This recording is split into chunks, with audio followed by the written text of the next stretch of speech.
पुढचे 3 दिवस अनेक जिल्ह्यांमध्ये जोरदार पावसाचा अलर्ट। तर आज रत्नागिरी साताऱ्याला रेड अलर्ट, सिंधुदुर्ग रायगड कोल्हापूर पुण्याला ऑरेंज अलर्ट, तर विदर्भ आणि मराठवाड्याला येलो अलर्ट।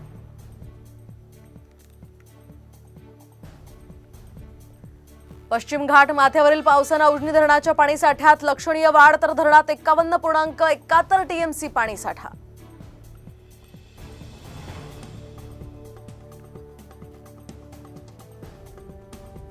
गणेशोत्सवासाठी कोकणात येणाऱ्या सर्व 202 गाड्या 8 तासात फुल, तिकीट विक्रीत काळा बाजार झाल्याचा प्रवाशांचा आरोप।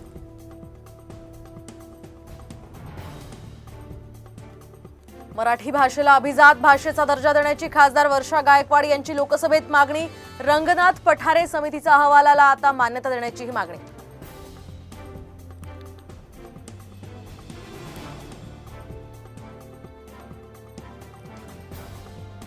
मनोरमा खेडकरला 14 दिवसांची न्यायालयीन कोठडी, शेतकऱ्यांना बंदूक दाखवल्याप्रकरणी कारवाई।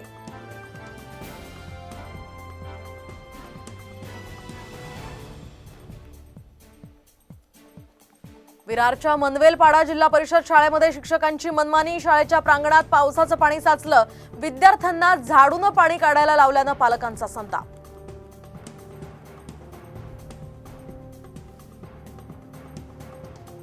मावळमधील तिहेरी हत्याकांडातील आरोपीला 30 जुलैपर्यंत पोलीस कोठडी, मुख्य आरोपी महेंद्र दगडखैर आणि साथीदार गजेंद्र गायकवाड गजाआड।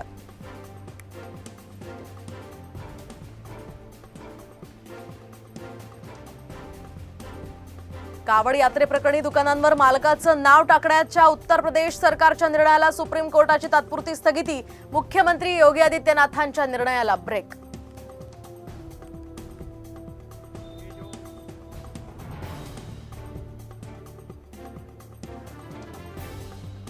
दोन 2024 मध्ये आर्थिक वाढीचा दर हा 8.2 राहण्याचा अंदाज, तर 2023च्या तुलनेत 2024 मध्ये महागाई कमी झाल्याचाही दावा, आर्थिक पाहणी अहवालातून माहिती समोर।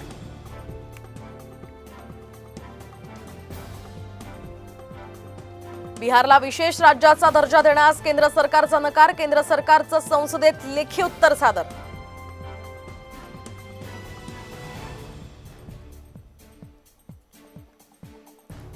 तोबा तोबा गाण्याचं ज्येष्ठांनाही